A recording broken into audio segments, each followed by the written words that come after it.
അർച്ചന ചേച്ചി LLB സീരിയലിൻ്റെ latest episode റിവ്യൂയിലേക്ക് എല്ലാ കൂട്ടുകാർക്കും സ്വാഗതം.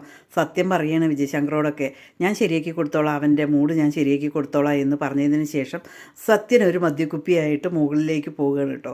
അതേസമയം അച്ചു വീട്ടിലത്തെ കാര്യങ്ങൾ ഇങ്ങനെ ആലോചിക്കുകയാണ്. ചേച്ചി ഇപ്പോൾ എന്ത് ചെയ്യുന്നുണ്ടാവും, ആകെ വിഷമിച്ചിട്ടുണ്ടാകും എന്നെല്ലാം പറയുകയാണ് കേട്ടോ.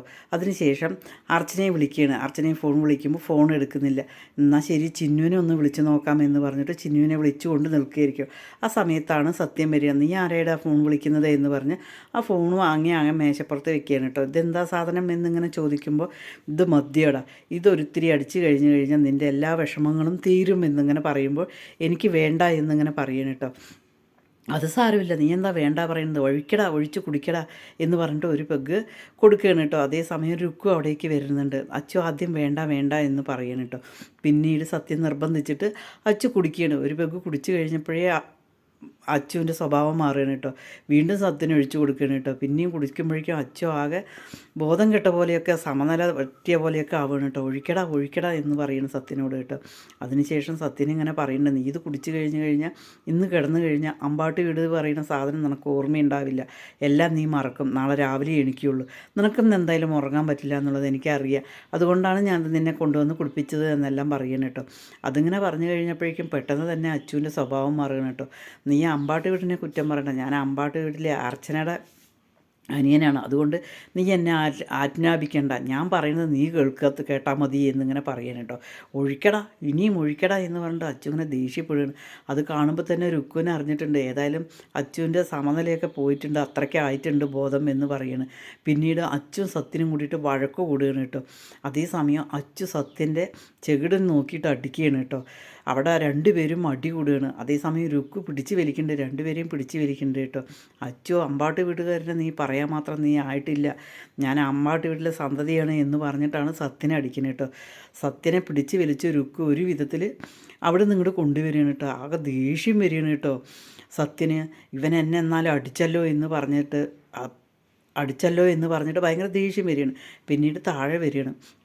ഇവരുടെ സംസാരമൊക്കെ ചന്ദ്രയെ വിമലയും കൂടി കേൾക്കുന്നുണ്ട് കേട്ടോ. എന്തായാലും ശരി, നീയല്ലേ അവനെ മനഃപൂർവ്വം കുടിപ്പിക്കാൻ കൊണ്ടുപോയത്, അതുകൊണ്ടല്ലേ നിനക്ക് കിട്ടിയത്, നീ എന്തിനാ അവരുടെ കുടുംബത്തെക്കുറിച്ച് പറഞ്ഞത് എന്ന് പറയും. നമ്മളിപ്പോൾ പിടിച്ചു കൊണ്ടുവന്നത് വെറും കുരിശായി. അവനെ എത്രയാണെങ്കിലും അമ്പാട്ട് വീട്ടിലത്തെ സ്നേഹം തന്നെയാണ്, അവനൊരിക്കലും ചന്ദ്രകാന്തൻ വീട്ടിൽ ആവില്ല എന്നിങ്ങനെ പറയണം. അവനെന്നെ തല്ലി, ഞാൻ അവനെ തിരിച്ചു തല്ലണം എന്ന് വിചാരിച്ചതാണ്, അപ്പോഴേക്കും രുക്കു ഇടയിൽ കയറി എന്നിങ്ങനെ പറയണം കേട്ടോ. അത് കേൾക്കുമ്പോൾ വിമല പറയുന്നുണ്ട്, അവനെ എന്തിനാ കുടിപ്പിക്കാൻ നിന്നത്, അതുകൊണ്ടാണല്ലോ ഈ പ്രശ്നങ്ങളെല്ലാം വന്നത് എന്നിങ്ങനെ ചോദിക്കുമ്പോൾ നീ എന്താ അവനെ സപ്പോർട്ടാണോ എന്നിങ്ങനെ ചോദിക്കുക. ഞാൻ സപ്പോർട്ടൊന്നുമല്ല, ഉള്ള കാര്യം പറഞ്ഞതാണ് എന്നിങ്ങനെ പറയണം കേട്ടോ. അതേസമയം വിജയശങ്കറും ചന്ദ്രയും പറയുന്നുണ്ട്, നീ എന്തായാലും ഒന്ന് അടങ്ങ്, ഏതായാലും നമുക്ക് 2 ദിവസം കൊണ്ട് അവനൊന്ന് ശരിയാവട്ടെ, അവനൊന്ന് ശരിയായിട്ട് നമുക്ക് ചോദിക്കാം എന്നിങ്ങനെ പറയും. ഞാനവനെ അടിക്കായിരുന്നു, അവൻ്റെ അടി കൊണ്ടിട്ടിരിക്കേണ്ട ആവശ്യം എനിക്കില്ല എന്ന് പറയുമ്പോൾ നീ എന്നാൽ അപ്പോൾ തന്നെ അടിക്കണ്ടേ എന്ന് ചോദിക്കുമ്പോൾ രുക്കുള്ള കാരണമാണ് ഞാൻ അടിക്കാതിരുന്നത്, അല്ലെങ്കിൽ ഞാൻ അടിച്ചേനെ അവനെ എന്നിങ്ങനെ പറയണം കേട്ടോ. അതിനുശേഷം എല്ലാവരും സത്യനെ ആശ്വസിപ്പിക്കുകയാണ് കേട്ടോ. രുക്കുവിന് ആകെ ദേഷ്യം വരികയാണ് കേട്ടോ. രുക്കുവിന് ദേഷ്യം സഹിക്കാൻ വയ്യാതാകുകയാണ്, സത്യനെ അടിച്ചല്ലോ, അതാണ് രുക്കുവിൻ്റെ മനസ്സിൽ. അതുമല്ല അച്ചു ആകെ കുടിച്ച് ബോധമില്ലാത്തതുപോലെ കട്ടിലിൽ കിടക്കുകയാണ് കേട്ടോ. പിന്നീട് കാണിക്കുന്നത് അമ്പാട് വീട്ടിലെല്ലാവരും ഭക്ഷണം കഴിക്കാനിരിക്കുമ്പോൾ ഒരാളും ഭക്ഷണം കഴിക്കണില്ല കേട്ടോ. മുകുന്ദൻ ഭക്ഷണം വേണ്ട, എനിക്ക് വിശപ്പില്ല എന്നിങ്ങനെ പറയണം കേട്ടോ. എന്താടാ നീ അങ്ങനെ പറയുന്നത്, ഭക്ഷണം കഴിക്കുക എന്നിങ്ങനെ പറയണം.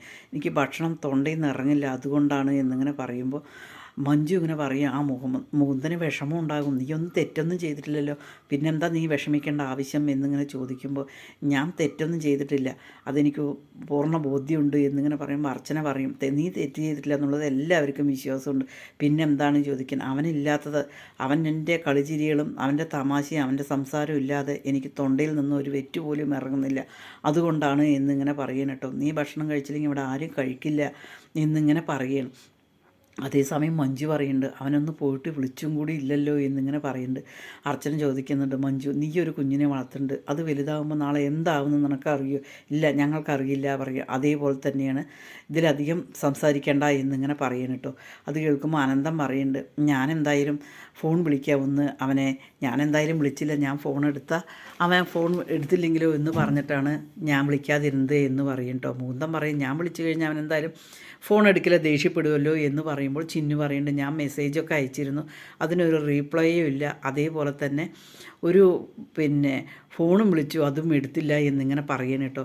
അതിനുശേഷം അനന്ത് ഫോൺ ചെയ്യണം. അനന്ത് ഫോൺ ചെയ്യുമ്പോൾ രുക്കു പെട്ടെന്ന് തന്നെ അച്ചുവിൻ്റെ റൂമിലേക്ക് വരുമ്പോൾ അച്ചു ബോധം കെട്ട പോലെ കട്ടിലിൽ കിടക്കുകയാണ്, മദ്യക്കുപ്പിയും എല്ലാമായിട്ട് കേട്ടോ. അതേസമയം ഫോൺ ഇങ്ങനെ അടിക്കുന്നത് കാണുമ്പോൾ രുക്കു എടുത്ത് നോക്കുമ്പോൾ അനന്തനായിരിക്കണ്ടോ. രുക്കുവിന് ആകെ ദേഷ്യം വരികയാണ് കേട്ടോ.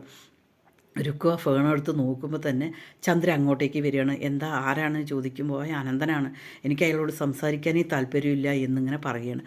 അത് കേൾക്കുമ്പോൾ ചന്ദ്ര പറയണ്ട, ആ ഫോൺ ഇങ്ങതായോ, ഞാൻ സംസാരിക്കാം എന്ന് പറഞ്ഞിട്ട് ആ ഫോണും കൊണ്ട് ചന്ദ്ര പുറത്തേക്ക് പോവുകയാണ് കേട്ടോ. രുക്കും കൂടെ പോവുകയാണ് കേട്ടോ. പിന്നീട് അനന്തം ഫോൺ എടുക്കുമ്പോൾ എന്താടാ നീ ഇതുവരെ ഫോണൊന്നും വിളിച്ചില്ലല്ലോ എന്ന് ചോദിക്കുമ്പോൾ ഞാനാണ് ചന്ദ്രകാന്തത്തിലെ ചന്ദ്രയാണ് സംസാരിക്കുന്നത്, അവനെ നിങ്ങളോട് സംസാരിക്കാൻ താല്പര്യമില്ല എന്ന് പറഞ്ഞു, അതുകൊണ്ട് ഇനിമേൽ ഫോൺ ചെയ്യണ്ട എന്നിങ്ങനെ അനന്തുവിനോട് ചന്ദ്ര പറയണം കേട്ടോ. അനന്താകെ സ്തംഭിച്ചു പോവുകയാണ്. പിന്നീട് അനന്തു അത് പറയുകയാണ്, ചന്ദ്രയാണ് ഫോൺ എടുത്തത്, സംസാരിക്കാൻ താല്പര്യമില്ല എന്നാണ് പറഞ്ഞത് എന്ന് പറയുമ്പോൾ അർച്ചന പറയുന്നുണ്ട്, ഒരിക്കലും അവൻ അങ്ങനെ പറയില്ല, ചന്ദ്രകാന്തത്തിലത്തെയല്ലേ അവരല്ലേ പറഞ്ഞത്, ഒരിക്കലും നീ വിശ്വസിക്കേണ്ട, അത് അവിടെ നടക്കുന്നത് എന്താണെന്ന് നമുക്കറിയില്ലല്ലോ, ഇവിടെ നടക്കുന്നത് അവർക്കും അറിയില്ല എന്ന് പറയണം, അതുകൊണ്ട് നീ ഒന്നും വിശ്വസിക്കേണ്ട എന്ന് പറയണം. അതിനുശേഷം രാത്രി അർച്ചനയും ചിന്നുവും കൂടി കിടന്നുറങ്ങാൻ പോവുകയാണ് കേട്ടോ. രണ്ടുപേരും കുറേ നേരമായിട്ടും ഉറങ്ങുന്നില്ല. പെട്ടെന്ന് തന്നെ ചിന്നു ചോദിക്കും, അമ്മ നീ ഉറങ്ങിയില്ലാലേ എന്ന് ചോദിക്കുമ്പോൾ മോളെ നീയും ഉറങ്ങിയില്ലാലേ ചോദിക്കും. എങ്ങനെയാണ് ഉറക്കം വരുന്നത്, കുഞ്ഞമ്മാവനില്ലാത്ത കാരണമാണ്, സാരമില്ല അമ്മേ നമുക്ക് കൊണ്ടുവരാം അവരെ എന്നിങ്ങനെ പറയുമ്പോൾ അർച്ചന പറയുന്നത്, നമ്മൾ വിളിക്കാൻ പോയി കഴിഞ്ഞാൽ ഇവിടെയുള്ള പ്രതികരണം എങ്ങനെയാണോ അതേപോലെ തന്നെ ആയിരിക്കും അവൻ പ്രതികരിക്കുക എന്നിങ്ങനെ പറയുമ്പോൾ ചിന്നു പറയുന്നുണ്ട്, സാരമില്ല നമുക്ക് വിളിച്ചു കൊണ്ടുവരാം അമ്മയെ എന്നിങ്ങനെ അവർ സംസാരിച്ചു കൊണ്ട് കിടക്കും.